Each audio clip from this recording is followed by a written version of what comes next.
Here we are, back again, FriYay edition. Yes, this is Friday.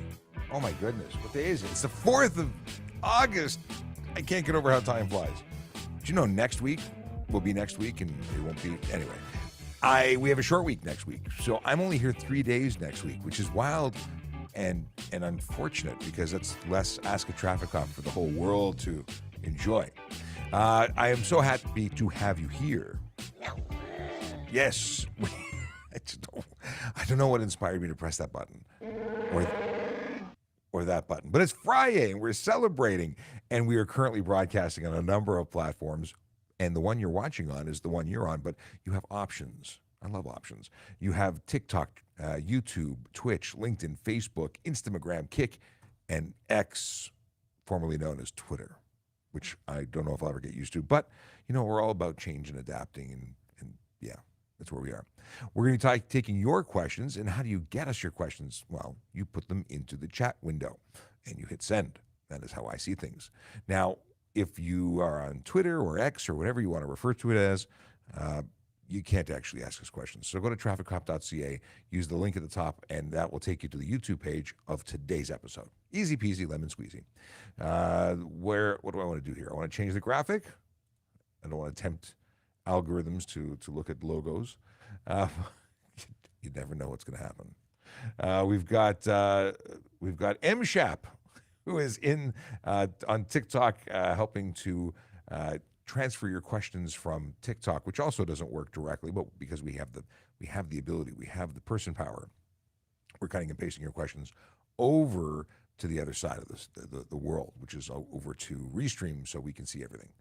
What do we have here? Ryan now is the first person.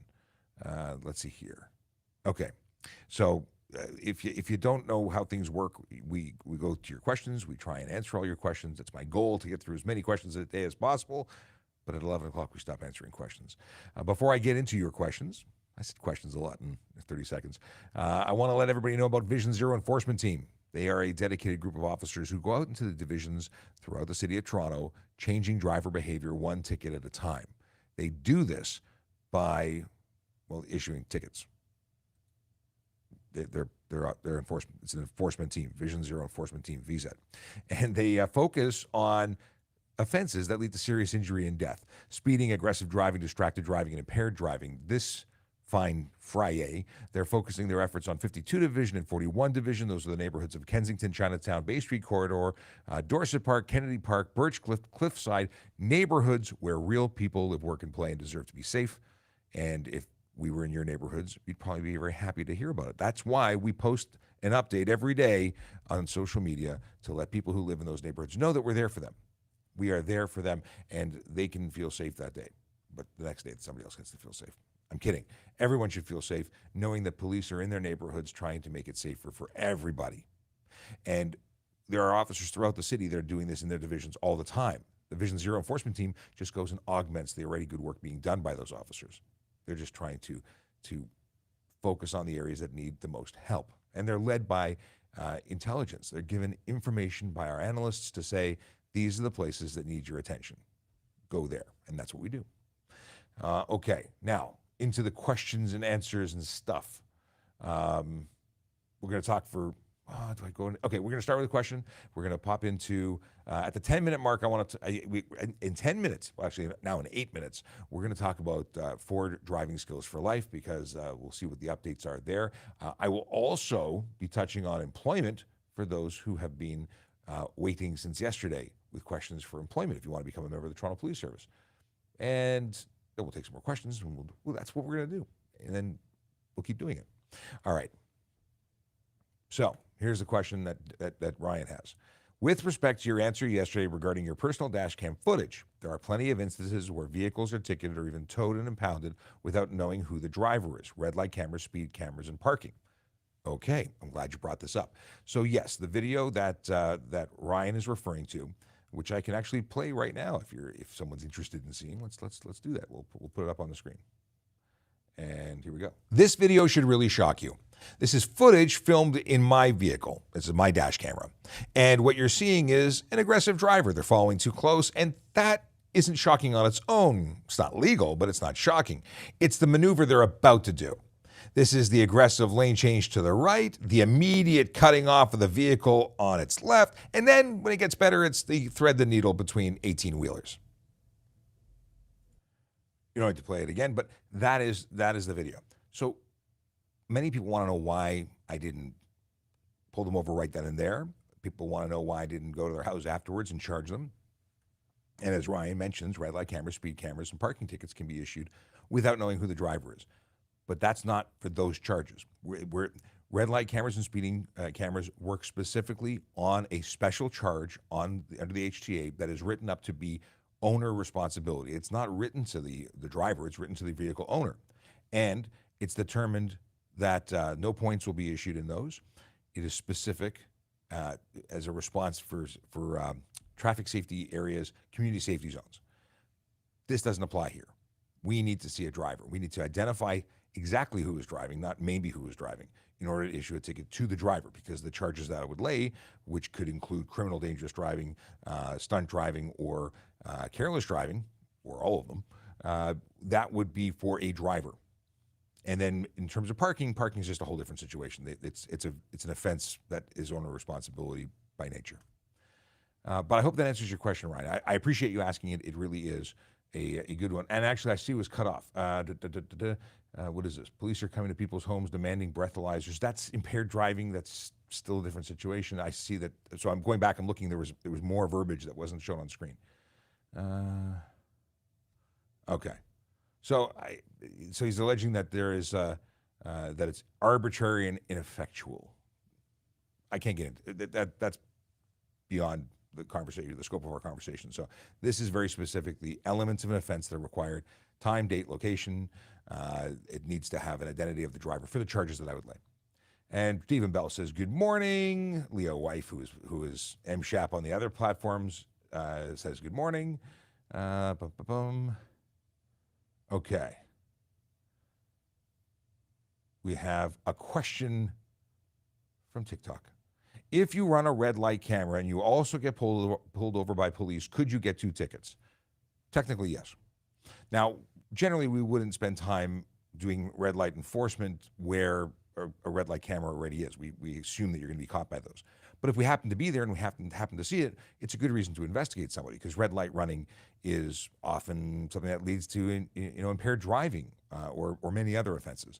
Red light running doesn't lead to impaired driving. It may be the result of an impaired driver. So it's a good reason to investigate, and we will charge you. And when we charge you as a police officer, there's demerit points involved. And when you get a red light ticket, as Ryan's question led to, there's no demerit points. So it's just a dollar amount, and that's important. The ticket written by a police officer is always better from the government, from our side of it, because there's actual consequences involved. It's not just pay the bill and move on. But I appreciate the question. I will say this: if you get a ticket by the police officer and the red light camera, I think you might have grounds to talk to the court and say, I got a ticket from the police officer and I dealt with it. I don't know what they would do in that situation, but it certainly sounds like an argument for them. Anyway, what is this? If someone is trying to get a safety illegally, should I report them? So if you're a mechanic and you are in the business of safety certifying a vehicle, and someone comes up to you and says, hey, I'll pay you a whole bunch of money, but I don't want you to actually look at the vehicle. I want you just to do it because it's not safe and it's totally not for the road. And you wouldn't actually give me a safety if you looked at my vehicle, but here's some money so you can look the other way. Should you report them? Yeah, I think that's a good thing. Really, 2 things could be happening. One, they could be an undercover trying to figure out if you're willing to do it and trying to take your license away. So don't do that, because that's bad to lose your business over something for a couple bucks. And 2, I would report them. Like, that's pretty suspicious, strange behavior. Why do they want an unsafe vehicle that wouldn't pass inspection to be on the road? What are they up to? Why are they doing it? And, if you let them, it's not that you're going to you're not gatekeeping their ability to do it. They're going to go to somebody else, and they're going to keep going to somebody else. So reporting them is, I think, the right thing to do. Non-emergency line, online report, many different ways. Thank you for that question, by the way. That video you post of aggressive driver, do cops want us to report them with 911? It depends. If you think that that person, like the one you saw, is a risk to the life of everyone around, then yeah, that's a 911 call. You see someone who's driving in such a way that they're putting the risk of everybody else on the road, or the lives of everyone else on the road at risk, then absolutely. That driver could have been drunk. Now, granted, that was a pretty risky move. They obviously thought themselves to be pretty impressive drivers. Could they have been on drugs? Maybe. Could they have been drunk? Sure, maybe. Should we be investigating them? Absolutely. The sad thing about that is I couldn't even get enough information to put a reasonable description over, because when I took that video and that video was being taped, it was taped by my dash cam. I caught from the corner of my eye. I mean, I saw them do the aggressive, pass to the right, but it wasn't. It sort of was. It was the corner of my eye that saw the holy smokes. He just went through an 18-wheeler gap that big. So it wasn't until I got home and downloaded the video that I had any information that would have been really worth sharing. Otherwise, a car did something stupid, and that happens a lot. So I wouldn't have been able to make a very good report. But if you were in a position to get a license plate or good description, then that's great. Now, that doesn't mean go and chase them so you can get that information. But if you have the ability, then that is an appropriate call. We have Cam, who says, "Good morning, Sean." Good morning, Cam. Can we speed up to the speed limit? That's a question from TikTok, not Leo Wife. But that's how acceleration works. You can speed up. That's how you get to the speed limit. If you never speed up, you never go anywhere. I know that's not what you're asking me, but I'm having fun with you at your expense. So the deal is that you can accelerate at a reasonable pace to get to the speed limit. I think what you're asking is, can you floor it? Can you just hammer down and do 0 to 60 in 3.2 seconds? That may cause you to be charged with stunt driving, careless driving, dangerous driving. There's a lot of different things that could be laid based on you doing something that is seen as a departure of normal activity. Like this isn't a racetrack. You're not trying to get your 0 to 60 down. So no, don't hammer down. If you're causing pedestrians to jump out of the way, because people gauge what they're going to do based on normal anticipated behavior. So no, you cannot hammer down. I've said hammer down too many times. No more hammer down for the day. I'll do my best not to say hammer down again. I'm having too much fun with this. Okay, let's see. Oh, it's 10:10. 10:10 means I am going to talk to you quickly about Ford. I have to click a button. Ford Driving Skills for Life. Yes, this is going to be held the 19th and 20th of August. And this is where, and I'm not going to play the video because it didn't work well yesterday, but I will put did I say I was going to put a link to it yesterday? I didn't put a link to it yesterday. I'm going to put a link to it after the show today. But this is a free, let me say it again, free course, which is 4 hours roughly long. It's being held either in a morning or afternoon session, either Saturday or Sunday, the weekend of the 19th. And I'm going to be there for both days. A number of our officers from traffic services will be there too, because we're going to be addressing discussions surrounding impaired driving and distracted driving. And then they have professional instructors who will be dealing with all sorts of things like hazard recognition. And their points here on the screen on their website say, learning about the point of no return, how to scan for trouble, minimizing distractions, safety zones, minimum vision lead time, approaching and turning left at an intersection. I need water. But yeah, they're going to be talking. I didn't bring a bottle of water. Come on. Vehicle handling, contact road patches, how acceleration, deceleration, braking, and turn. They got stuff here that's important. That maybe you didn't have the opportunity to take a driving course yet, or maybe you got one but you need a refresher. At the end of the day, the deal is free, good opportunity. Go out and drive a car on our closed track that's going to be set up. Not a racetrack, a driving circuit. For you to learn with. There's some really cool opportunities. And, I said I wasn't going to play the video, but I will play the video because I need to get a bottle of water, and it gives me the opportunity to get that bottle of water. Let me load that up. Okay. Now, the event spots, there's 64 spots open on the 19th in the morning, 43 in the afternoon, 74 in the morning on Saturday, 44 in the afternoon on Saturday. Go to trafficcop.ca and go register. It's free. Go get your friends to register. Make a day out of it. Go have some fun. Learn something that could possibly make your life better, safer for everybody. What does it say here? I'm going to read you the blurb. It says here, motor vehicle collisions are a leading cause of death among Canadians under the age of 24. According to the Traffic Injury Research Foundation, TIRF, who we work with all the time, the main factors in teen driving road crashes include impaired driving, impaired by either alcohol or drugs or both, distracted driving, texting while driving, and speed. These issues need to be addressed in any reputable teen safe driving program. They have the solution. Ford Driving Skills for Life was set up to be a critical step in the lifelong learning process of skilled driving, and now Ford has expanded the program into Canada. So this is they've been here before, but they're back again. That's really exciting. Ford Driving Skills for Life, which is called Ford DSFL, was established in 2003 by Ford Motor Company Fund, the Governor's Highway Safety Association, and a panel of safety experts to teach newly licensed teens the necessary skills for safe driving beyond what they learn in standard driver education programs. The program is international in scope, touching not only Canada, but many areas around the world. The basic premise behind Ford Driving Skills for Life is to provide a step in the learning process, providing new skills and information not currently shared with newly licensed drivers in the basic driver education courses. Training is conducted using hands-on curriculum, and the entire program is available at no cost, free. Training conducted under the Ford Driving Skills for Life program addresses the inexperience of young drivers as well as the issues surrounding distracted driving over the past 10 years. The result of this effort have been outstanding. And then I came across something else. I'll put it on screen. This was about the program. There we go, about the program. So that's what I just read from. But then I found this. Take the pledge. I pledge to drive safe. Safely for myself, my friends, my family, and for the safety of others. Wear my seatbelt and have my passengers wear their safety belts at all times. Limit distractions as a novice driver. I will not use my cell phone while driving. I will not text or use any other handheld devices while driving. I will keep music at a reasonable level. I will not eat while driving. Well, this isn't about law. This is about safety, and that would be safer. Follow the posted speed limit and adjust my speed if required by weather conditions and obey all traffic laws. I like that one. Not to operate a vehicle while under the influence of drugs or alcohol. That's a no-brainer, obviously.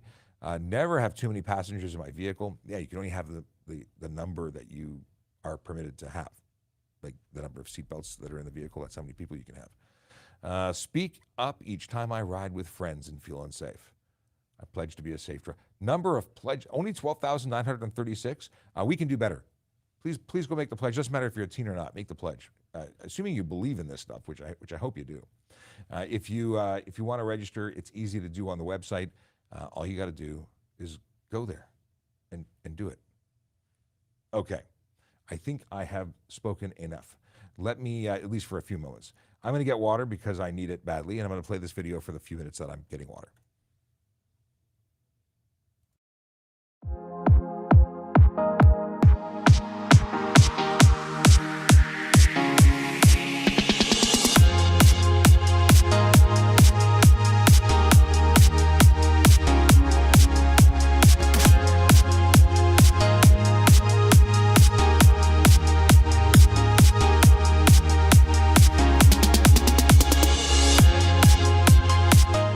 Well, I heard a lot of good things about this program through friends and thought it would be a great opportunity for the young drivers to just kind of get out there and see what it's like. They have their certain skills that they think they have, and it's good to be out there and learn new ones and so they can take out on the road and be safer. It's a great experience. My son is learning, the boundaries of the vehicle, and he's getting to test those boundaries. And it helps him with his confidence, and I think it's going to help him as he's out there driving, being more defensive and cautious of his surroundings. And I was a little concerned with the way he drives, and I want him to get a little more confidence on the road, having experiences that maybe he hasn't had with me in the car, that he could experience those, so when they came up, he would know how to react. At the Ford Driving Skills for Life program, what we try to address is the #1 cause of death for teenagers in the United States. And it turns out that that's car crashes. I think it's going to help with my experience in driving. It's taught me new skills already, and it's going to keep on doing that while we're here. But it's going to help keep me safe in the future, and I'm glad for that. We teach the physical aspect of driving. Things like proper braking, vehicle handling, speed and space management, and we give drivers some experience behind the wheel.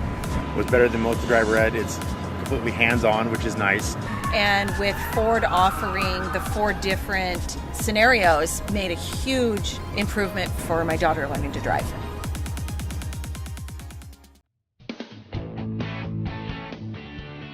So we are vehicle handling, and today we're working on correcting an oversteer situation. By placing your vision where you want to go, you will correct an oversteer with countersteer.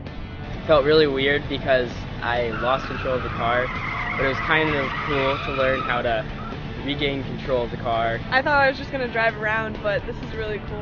Yeah, it was great. He loved it. Here we are at the simulated impaired driving. Here we teach the teens the hazards of driving impaired. It just taught me not to drink and drive because I did really bad on that. It was a discussion-based conversation and that people could ask questions openly, having a conversation with someone that knows.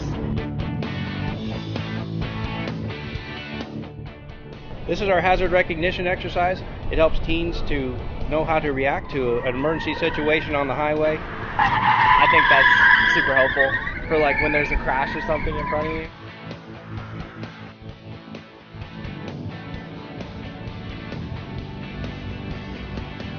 We're here at the distracted driving module, and here we've developed a practical exercise to show the kids how quickly things can get out of hand when using the cell phone and driving. It's better to find out at 8 miles an hour in plastic cones versus being on the street at 45 miles an hour in telephone poles. It's impressive. I mean, it's totally professional. It's great. I mean, all the drivers, instructors out here have years and years of, professional driving experience, professional training experience. We've been doing this program since 2003, and we've taught people from all over the world, and we're proud to do it. Hopefully, we can make drivers safer as they grow up. I love that Ford is behind our young drivers. They're investing in our community, and I wish everybody could have the opportunity to come out. And I feel safer knowing that this is going on and that others are learning this type of safety. I really enjoyed the experience and I got a lot out of it, which will hopefully make me a better driver in the future. I'm just impressed that the video played the entire time, because last time I tried playing it, it got a hiccup in the middle and didn't work. I should probably put that banner back on. Boom, there we go. No, boom, there we go. No, boom, there we go. All right, too many buttons. I should probably reintroduce myself, because we're 21 minutes into the show, and in case you didn't know who I am, my name is Shapiro. I'm a police officer with the Toronto Police Service. I talk about traffic safety, traffic law, and police stuff every single day, and I talk about Ford driving skills for life because I'm going to be at that event, and I want you to be there too. So if you haven't already registered, if you're available and want to get some free training, this could change your life. It could change the life of your family. Because if you're a safer driver, not only will you take those skills forward, but you may influence someone else to be safer, even if they're not at that event. So that's really cool. All right, let's get back into some questions, because that's what we do here. Okay, we have. Can you import a vehicle from the UK and use it in Canada? If the vehicle is over 15 years old, you can import a right-hand drive vehicle. And you have to obviously do it properly. There's more to it than simply bringing it over, but it has to be at least 15 years old, and then you can have it here and drive it on the road. If the vehicle has no electronic signals, then you have to use hand signals. But then you also need a placard on the back that says right-hand drive, because you have to explain to the world that they're looking for an arm out the other window. Makes sense. Let's see here. If I am driving and playing a song on YouTube via Bluetooth audio and a cop sees the video playing, is that a ticket? Probably. And I say probably because if the screen is visible to driver, then you are you've broken the rules. You've broken the law. If you are playing YouTube, then I would assume you're also skipping commercials and playing around with selecting your songs, and that's not legal. You can't interact with your telephone for that purpose. There's so many good music options. And yeah, some of them cost money, but you're already spending money by burning your data downloading YouTube videos, which is a larger amount of data than simply playing the audio only. There is something called YouTube Music. I don't know how it works because I don't use it, but I'm assuming it's similar in that I think it's free. So try that. Try, subscribing, try Spotify, or if you're an Amazon subscriber, Amazon has a music provider. But the big thing you have to think about is that you cannot touch your phone, and the screen shouldn't be visible to you, even if you're not looking at it. It's visible to you, and it'll be presumed that you're using it if you have it there. Tim says, good morning and happy FriYay. Thank you very much. This is the FriYay that we all wait for. And it kind of crept up on me. I really wasn't expecting FriYay to be here today. I mean, okay, I know the days of the week and how that works, but I wasn't expecting today to be today. I thought there was more days left, even though I talked about it yesterday, if that makes any sense. Question that I don't want to leave any longer. Let's see here. So we have a question from So Darn Full, who says, can you use a truck weigh scale on the highway to avoid highway full road closure? You know what? I've never thought about that. It's a good highway question that I don't have a good answer for. So you're talking about just bouncing in there to avoid a collision. I don't think that's something they would want. If the GPS is directing you that way for a full road closure, maybe it is something. But I would call the. I'm gonna have to check in with my friends in the OPP because that's a good one. I love it when I get good ones. I have a growing list of things I don't know. So this is. Let me just do this. Can I screen? No, I'm going to take a picture. I'm going to take a picture because it's better than a notepad. There we go. Done. Okay. Question. Noah Mortimer wants to know, hey Sean, in your opinion, what would you say is the worst part of being a police officer? The best part, helping people. The worst part, paperwork. There's so much paperwork. But you know, all kidding aside, helping people truly is the best part of it. The worst part is seeing people suffering, and the paperwork is a close second to that. Thank you for the question. Let's see here. What we got? If someone passes me and slams on the brakes and I hit them, am I still at fault? If someone passes you properly and then slams on the brake a period of time later, and they're slamming on the brakes because they're avoiding collision, then that is a legitimate reason to slam on the brakes, and you should be maintaining a safe following distance, which means that you'd still be at fault.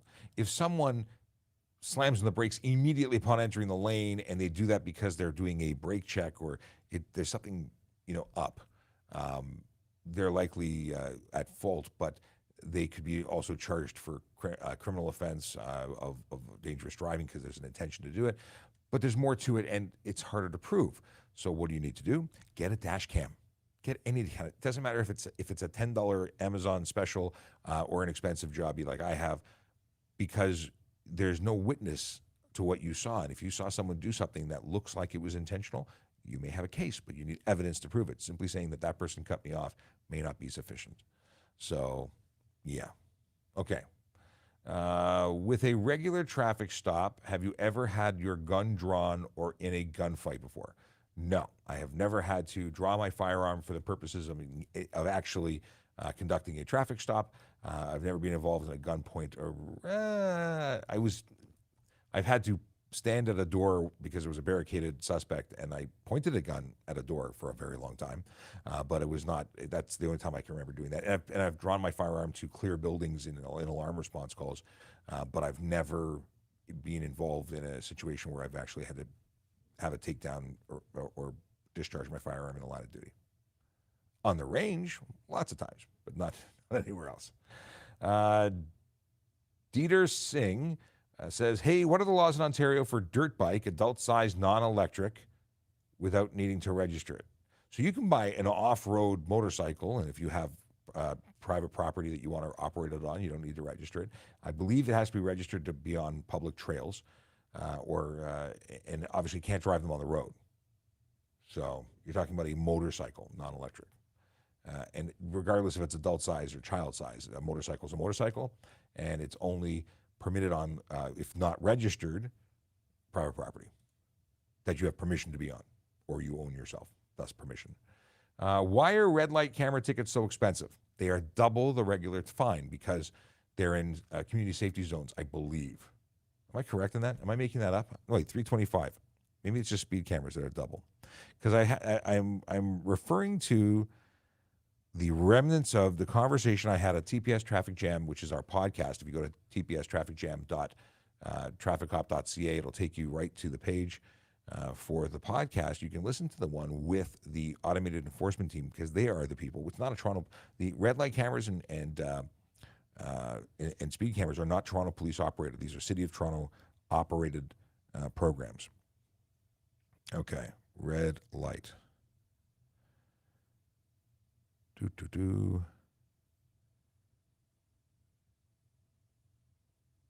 No. Here rolls the red light failed to stop. No, it's 325. It's not increased. It's 325 is 325. So red light failed to stop is 325, whether a police officer or a red light camera issues it. And why is it so expensive? Because it's illegal and people shouldn't be doing it. And if you choose to do it, we want you to know that you did a bad thing, and you don't want to, get caught again. So you change the way you behave, and then don't run red lights, and then the world is better. But speed enforcement stuff, that is double. So red light cameras, 325 standard rate, regardless if it's a police officer or not. But when it comes to automated speed enforcement cameras, those are in community safety zones only, and that's why they're double. And that's why I blend all my things together, because they all get mishmashed after a while. Okay, Kem wants to know,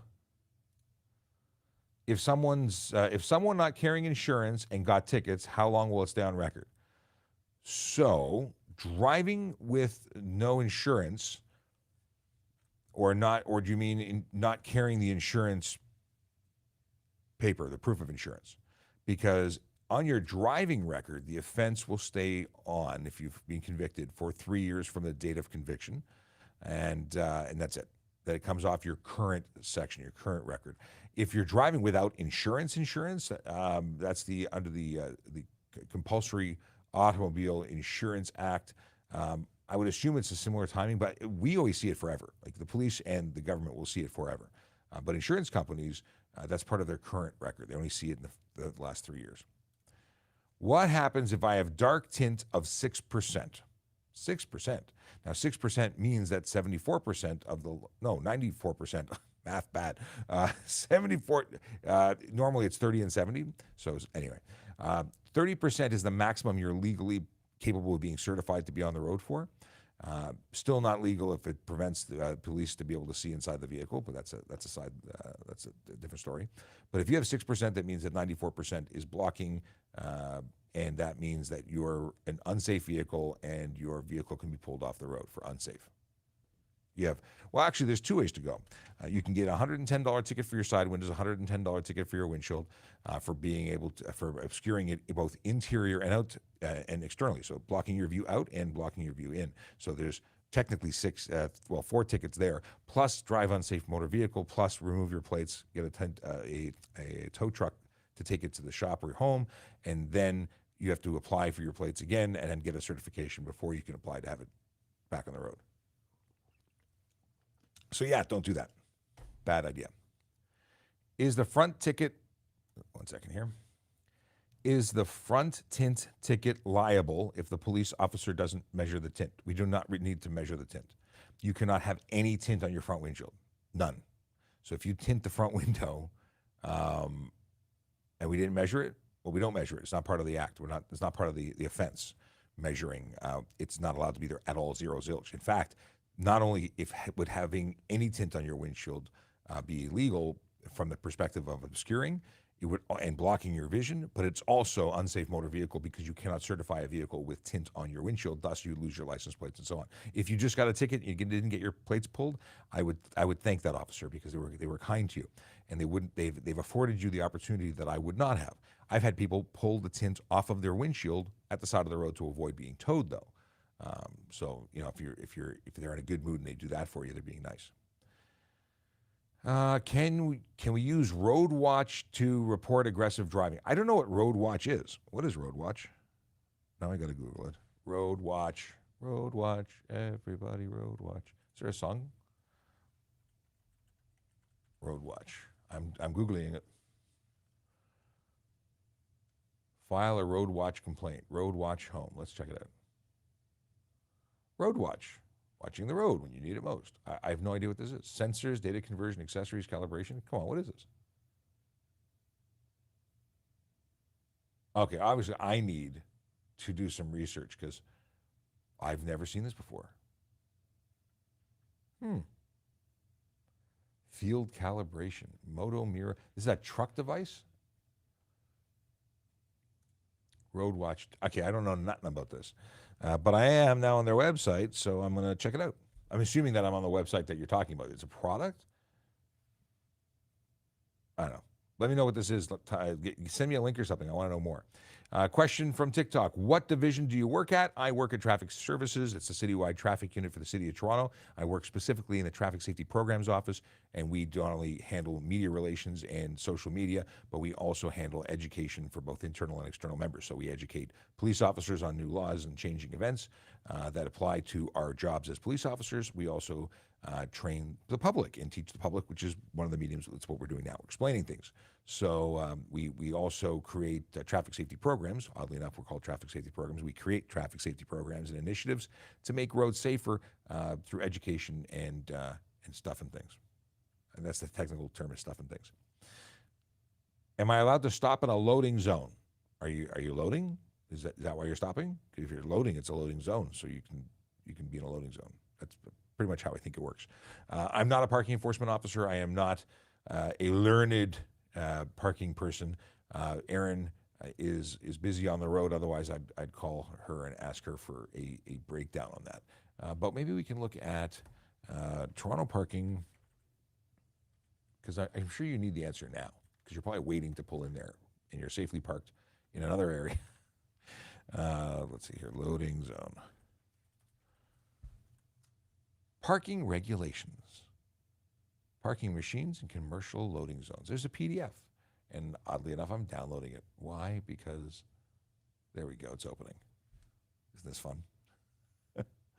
I can interpret things that I read, but this is slow. Summary. I want the summary. I want the loading zone. Really? It's a three. Oh, this is so slow. This is too much. Yeah, I don't know what this is. I downloaded a file that's absolutely useless.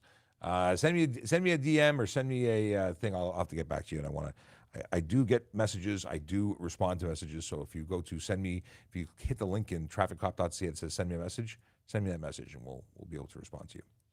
Let's see here. The Shaken Man. Do police cars classify as a commercial vehicle? Do you need to perform a pre-trip? No, we don't do a pre-trip. They're not commercial motor vehicles.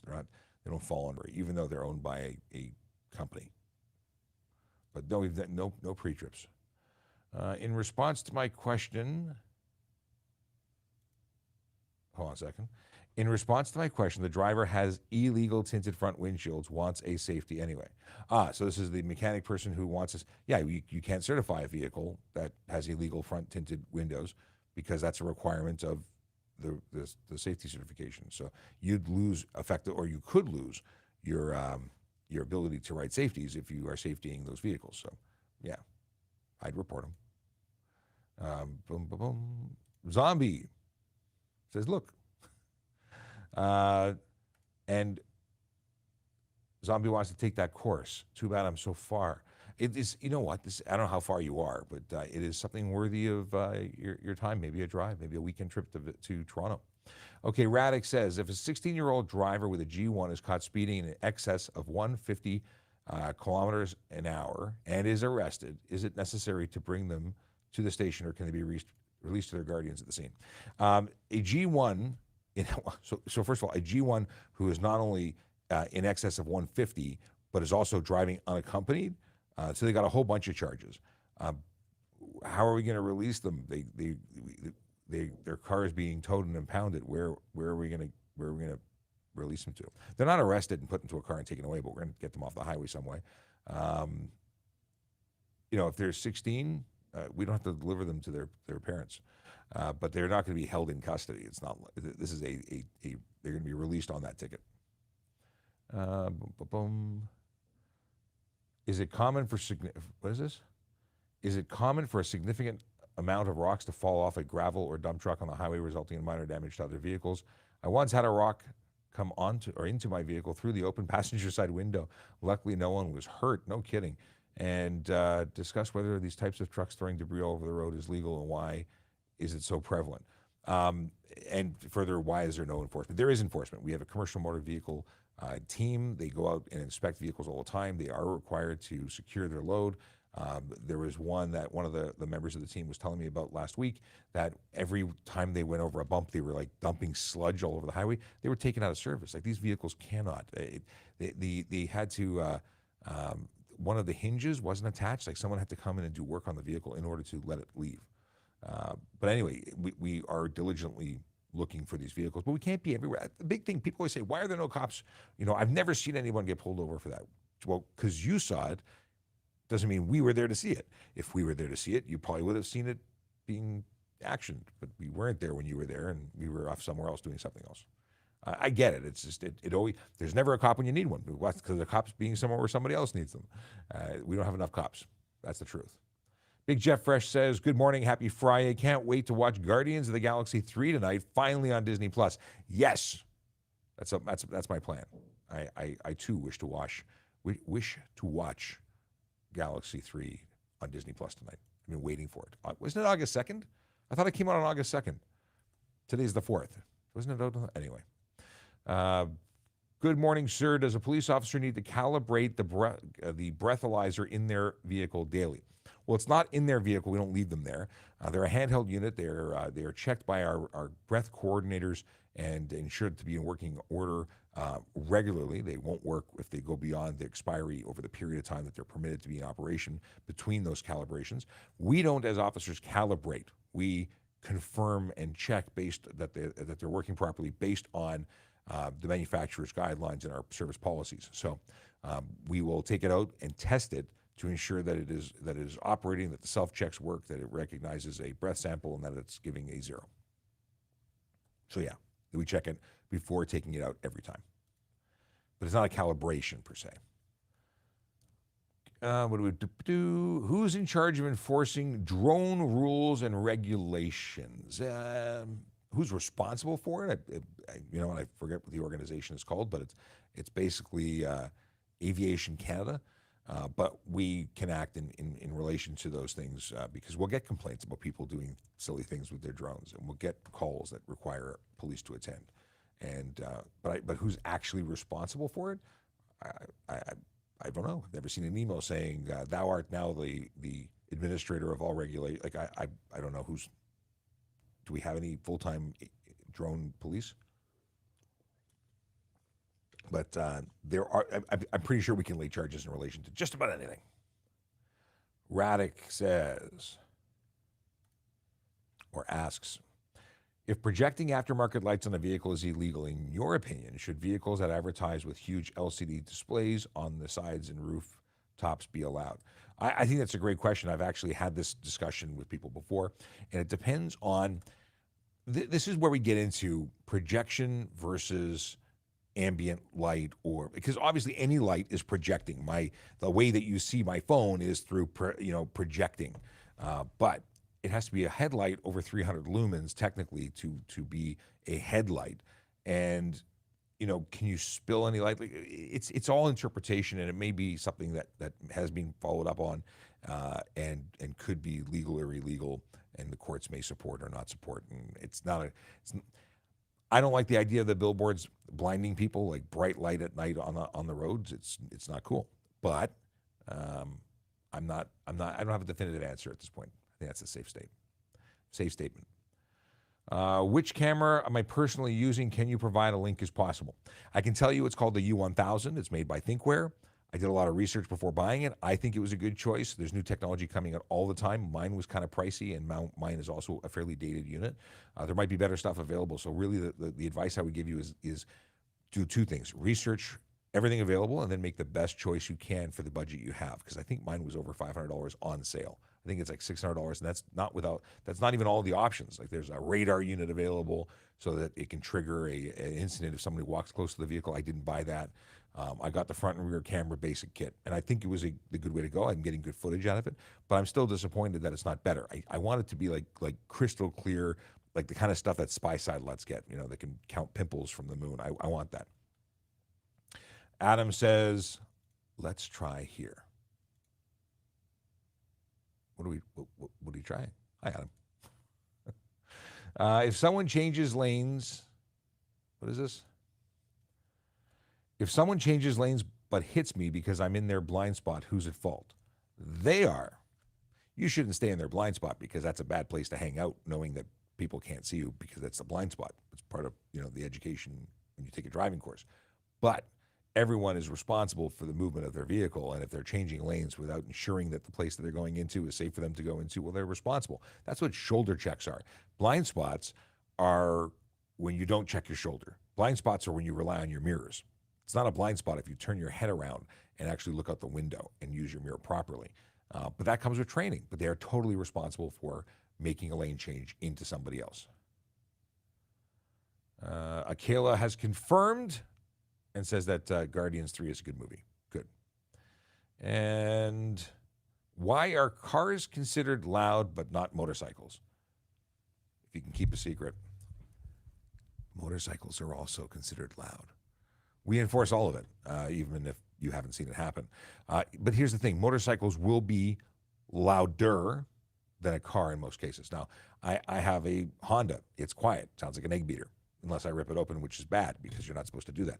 Behavior changes the way that your engine sounds. If you are in a brand new stock Acura, or is it Acura?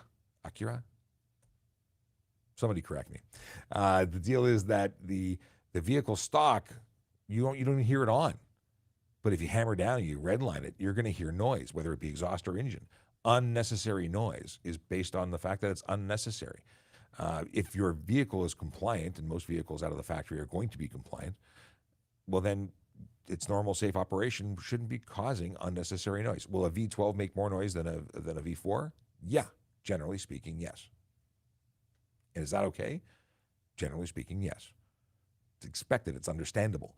But are you okay to then wind it up and rev it and torture everybody with your noise? No.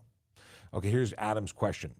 Now that everyone gave him the go-ahead to ask questions, so that's good. Thank you for giving Adam the support he needed to ask the question that's been, keeping him up at night. Curious, for intox testing of cannabis, any distinction between CBD only versus hybrid THC dom? Assuming driver isn't an idiot on the road. Okay. What we're looking for is THC. So if there's no THC in the CBD, there should be nothing that is illegal about its use. THC is the active ingredient in cannabis that gives you the high. That is the ingredient that is what we're looking for, and that's what we're testing for with swab tests. And that is it's the effects of that that we're testing for when we're doing DRE, drug recognition examinations or expert examinations. So if someone is using CBD only because they have joint pain, and I'm told that CBD only doesn't really work, and it's kind of a fallacy. But if you have, and I don't use it, so I don't know. So if it's great, that's great.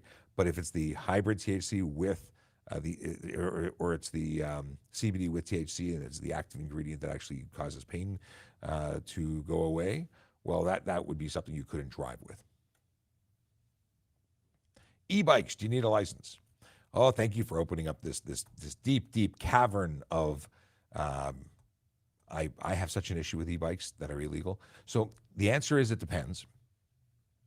The answer is that if your e-bike is compliant, then no. But if your e-bike is not compliant, then it's a motor vehicle again. Where actually they're always motor vehicles. But if it's a motor vehicle, or if it's not considered a bicycle because it doesn't comply, well, then you need a license, ownership, insurance, the whole thing. It's a motorcycle. If you'd like more information on what an e-bike is and how to classify it and what the requirements are, go to trafficcop.ca, scroll to the bottom. There's a link for e-bike regulations. Check it out. Okay. Somebody in New York is calling me, and somebody in New York is not getting an answer. What are your thoughts on tickets based on wages? I think that people who break the law need to have consequences that motivate them. If a consequence of $50 does not motivate them to not do it again, then maybe it needs to be 100 or 1,000 or 100,000, because we need to get people to follow the law. Not just because it's the law, although it should be good enough, but because it's a safety issue, and even though it's not good enough for some people, because it hurts if you get caught. So don't do it, and you won't get caught because you won't have done it, and there won't be. That's the whole thing. Don't break the law, and then you don't have to worry about giving up your corporate bonus or, gas money. Like bail is calculated based on what hurts the individual, what's dear to the individual. If your house is, something you can put on the line, then take a house. If you've got $100 in your pocket, that's all the money in the world to you, then $100. But at the end of the day, we need to motivate people, sadly, to do the right thing, and maybe it needs to be based on wages. Speed cameras should be on all roads. Stephen Bell. I don't disagree with you. I think we need automated enforcement everywhere because, as many of the questions and comments have said, we are not everywhere all the time. We can't be everywhere all the time. So automation can be. And maybe that would, motivate people to do the right thing. In England, when I was there earlier this year, they have them on all sorts of roads. Not only are they spot checks, flash camera, boom, you get a ticket, but you start in one area, you get on a road, and a kilometer up the road, it takes the average speed and takes basically 2 images, and they even give you points. They know who the driver is based on the images inside the car. That makes a difference. People were not speeding there. I mean, there were people who will always choose to break the law, but the vast majority of the vehicles I saw on the road were doing it right. Oh, Adam says, I think these social platforms just don't want my question. No. We totally get your questions. We see you. Okay. Who's talking about this? There we go. Okay, here's more questions. Are truckers, 18-wheelers, allowed to be in the passing lane, most far left lane on the freeway? Depends on where you are. Depends if there's signs regulating them. It's not a blanket statement that they can't be there, but certain roads and certain areas have signage that require them to be not in that lane. So depends on where they are. Why do we have 3 licenses in Canada?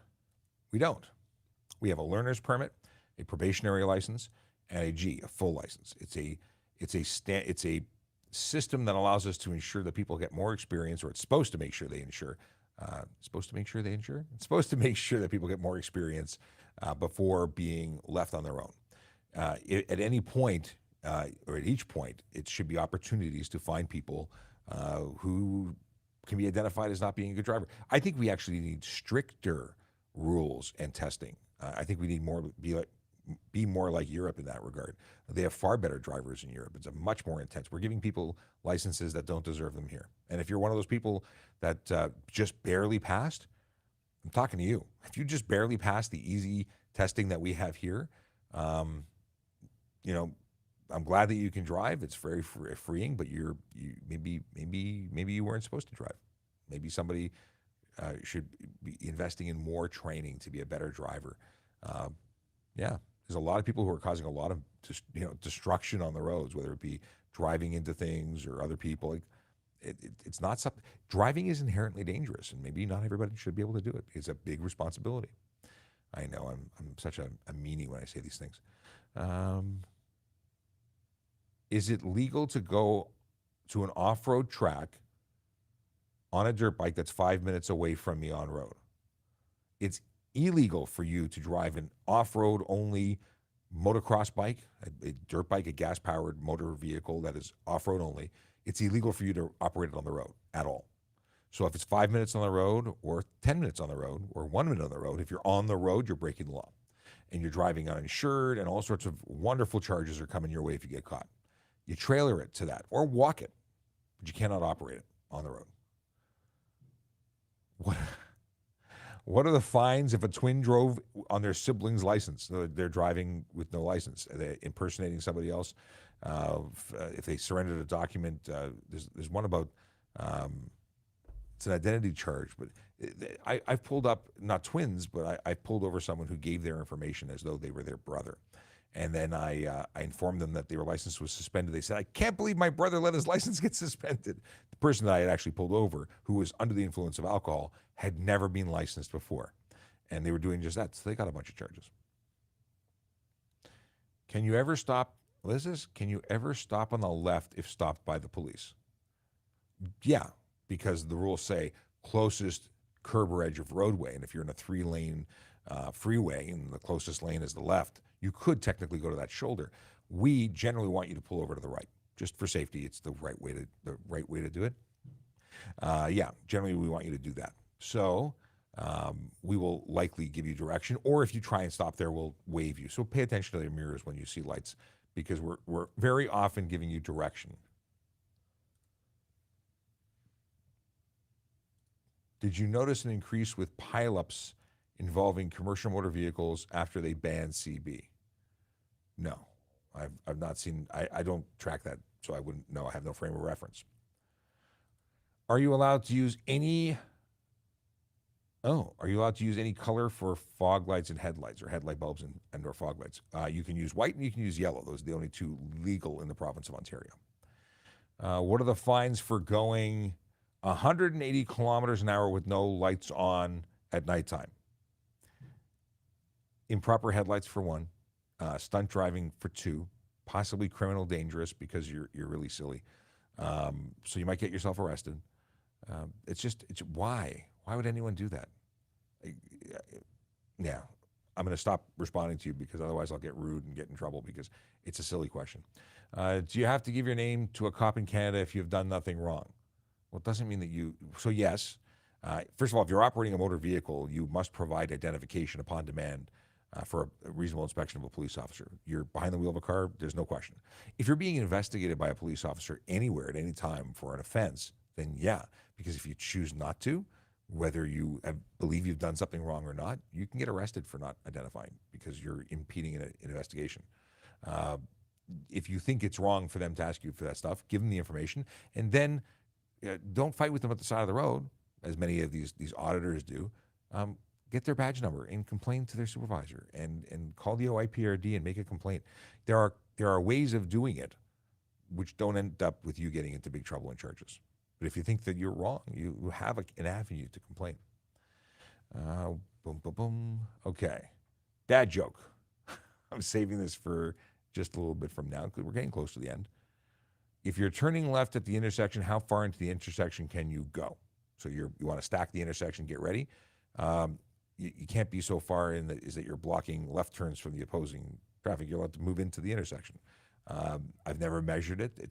I've never even thought about this before because it should be obvious. You can move in, usually about a car length in, and there's something called an S-turn that most driving instructors will teach, and you should do that. If you don't know what an S-turn is, we'll talk about it next week when we're back. Why did I lean in to hear the secret? Zombie, you made my day. That's funny. Code 3 Alberta says, good morning. Well, it's still good morning. A little late to the party, but good morning nonetheless. Thanks for the hello. By chance, are you in traffic? Sorry. By chance, you are in traffic. Are you allowed to block the intersection while waiting to move ahead? No? I don't know what you mean. You're not allowed to block an intersection. You can enter an intersection while waiting to make a turn. If you block an intersection because you think you're going to get through and then you actually block the intersection because the lights changed and now you've created a gridlock situation, well, you can be charged. What?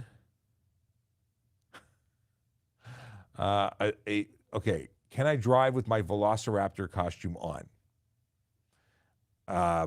If it doesn't obstruct your vision, you can't be covering your face and eyes and whatnot. I think that you'd probably get pulled over. Yeah, just thinking.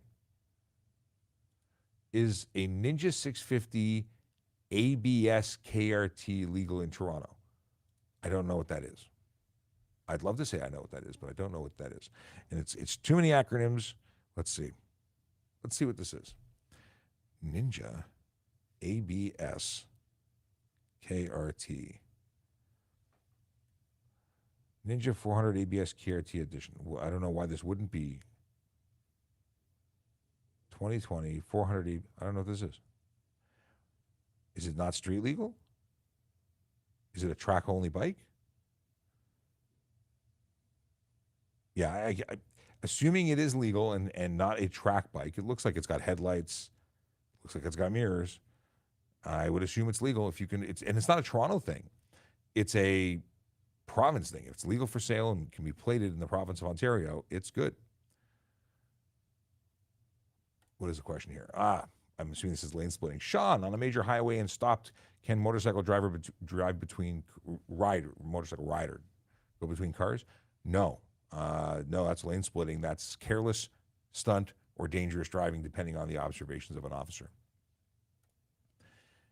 So don't do that. Is there a law against playing excessively loud music while driving? Yes. It's unnecessary noise. Same as if your exhaust system was making noise.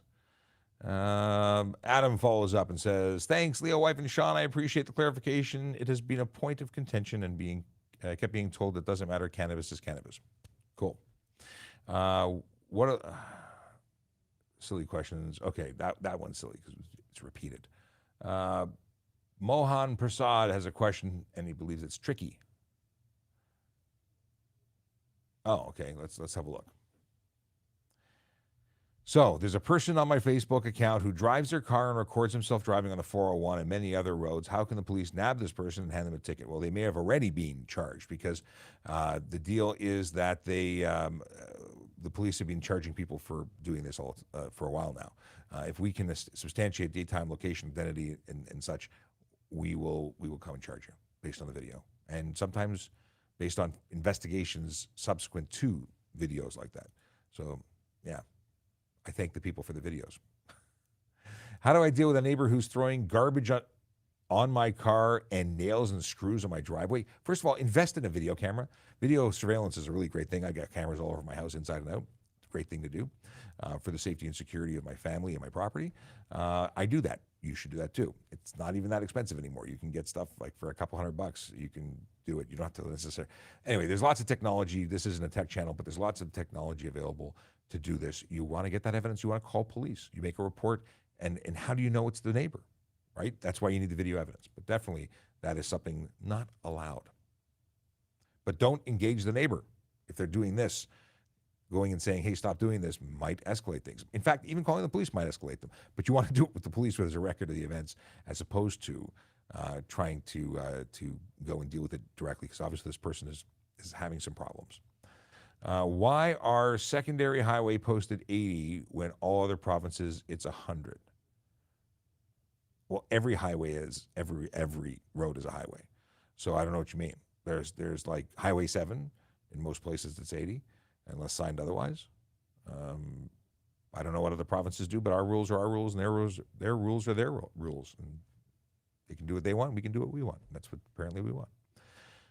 Chase from TikTok comments, can I drive around if I have an insurance quote and it'll be active in a week?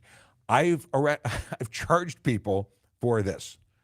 I've been provided. I called TD and they told me it's this much money. Here's my quote. That is not insurance. You must have active insurance on your vehicle for the purposes of driving. And if you do not, I will charge you, or somebody will charge you. And not only do we have even if we don't charge you at the roadside because we didn't figure it out at the time, we have up to 3 years to lay that charge. And boy, oh boy, $5,000 to $25,000 and up to 6 months in jail for your first time. It's a great way to go. At least it's good for me. I like writing those charges because the person who's doing that is putting everybody at risk. And people say, what's the big deal? Insurance is a scam. No, insurance is incredibly important. From someone who's been in a collision, that the vehicle was taken out of the game, and $20,000 of damage, not to mention probably $10,000 of rental fees, not to mention all of the medical stuff related to, this isn't even my work collision. This was one that almost a year to the day later in my personal vehicle that someone pulled out in front of me. It is a miserable thing to be stuck in a situation. If you were someone who was not at fault and some uninsured clown decides to cause a collision, and whether they decide to or they just happen to, and you are now replacing a vehicle under your insurance and your rates go up. Anyway, insurance is not a scam. It may not be fun to pay. No one likes paying it, but it's very valuable, especially when you find out that bad things can happen to good people. So it's 11:02, and that means that no new questions will be accepted. I don't even see that. I do see there's a couple more questions that came in just under the wire, so we'll hit those before we say goodbye for the weekend, and it's a long weekend. Oh, yeah. And I'm here for a short week next week because I'm off next Friday too. So it's Tuesday, Wednesday, Thursday next week for Ask a Traffic Cop. That's it. That's all, which makes me sad, but also kind of happy for different reasons altogether. Okay. Is it true that cops can't chase bikes Well, it's less about can't and more about often don't. And you might wonder why. Well, because the clown on the bike that is running away is probably going to get seriously hurt or hurt somebody else when they lose control, because these people who can do wheelies really well don't necessarily know how to ride a bike to save their life. And they push to the extreme of their, and beyond the ability of their riding capability, to get away from the police and not take responsibility for their, clowning around.